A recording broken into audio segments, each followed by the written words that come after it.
I'm Jim Black, Spirit of Atlanta Alumni Corps' bottom bass, sometimes called Bass 5. I aged out on that drum 40 years ago this August. And so we're looking forward to getting back out on the field so many years later to do a show in a performance in Indianapolis on August 8th.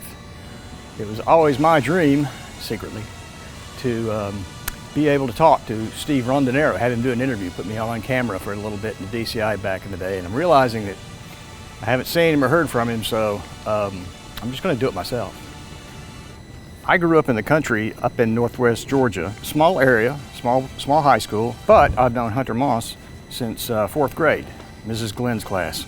We were a band together, we graduated, went to junior college, and aged out together.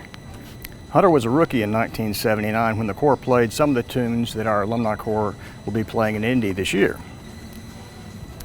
It was also Steve Rondinero's rookie season in the live broadcast booth. Jim Ott arranged and taught the horns. Tom Float was the caption head for the drum line. The 1979 DCI Finals week was my first live drum corps show ever.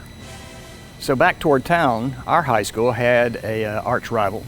It had somebody that graduated you may have heard of, named Scott Chandler. He was on staff in the early 80s, and he's going to choreograph some of the dance moves for our color guard in Sweet Georgia Brown.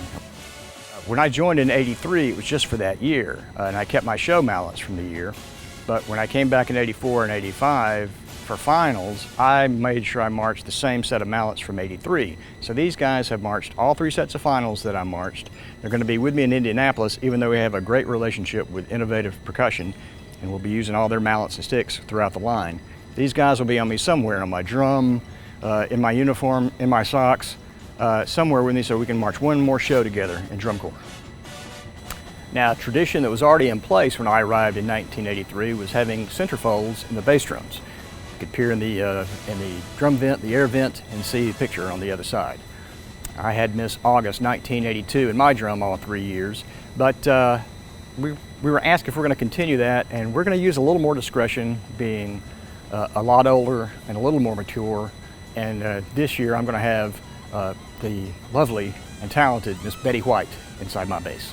One of the things we also did at retreat, because we did retreat almost every night, was to look at each other bassline's artwork inside their drums and see what they had. Now, something that happened in 1984 that we're going to continue with our Alumni Corps bassline is that drills became asymmetrical. Thanks, Garfield. And we sometimes had to dress behind us because basses, as you know, don't face the sideline. We face toward the end zone, and then if we have to dress or move a line based on what's behind us, we can't see. So we came up with the mirrors, and so we're going to have them on our basses once again at the show in Indiana. There is one point in the show where I've got to dress behind me and latch on to Paul Talent, a horn player who has talent, and I'll use the mirror for that, but they're mostly just for nostalgia. But it solved a problem in 1984, and some other bass lines picked up on that. I noticed in '85 and '86 later on. Backup cameras would have been great, but they were not invented at that point, of course. When I got into bass line in '83, it occurred to me, because I never really thought about it, that bass drummers are essentially soloists for the whole show. We share that with the Pit. I think it's the only other group that plays individual pieces for the entire time. To that end, the notes that Float wrote that only Big Sam, our first bottom bass, Sammy McDaniel, who aged out in '79, and Red, who marched '80 and '81 on the bottom, I'll be honored to be playing the same notes that Float wrote that only those 2 guys have ever played. And I'm proud to say I'm only the 4th bottom bass in the history of our Corps. Like I said, it's Sammy, Big Sam, Red, and then Tim Bolick, '82 through '84. He was our section leader, and you may remember him from 1984 if you saw a guy with a Spirit of Atlanta Delta shaved in the top of his head. I'll have their names on my bass head. They'll be marching with me. Now, also in 1979, we had a snare drummer named Mike Back who stuck around, stayed on staff, and when Tom Float went to the Devils after '81, he became caption head in '82. He's the guy that I auditioned for late fall 1982 for that spot in the '83 line. And consequently, and he taught the line for several years, he's come back to be our caption head for the Alumni Corps. So I can't really describe how cool it is to all be together again, to be in the line with guys that I march with, people that I march with, and be led by the same guy. And he was on the bus with us.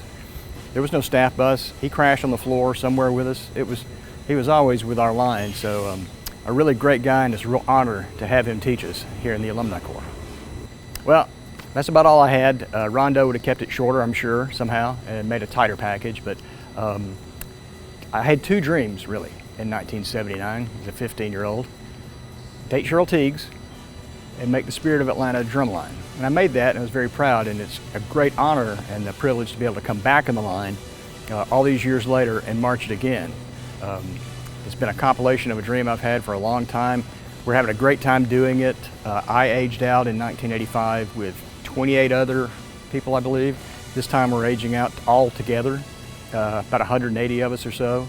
It's going to be great. I hope you guys enjoy watching and listening to the show as much as we enjoy performing it, because it's a fun show.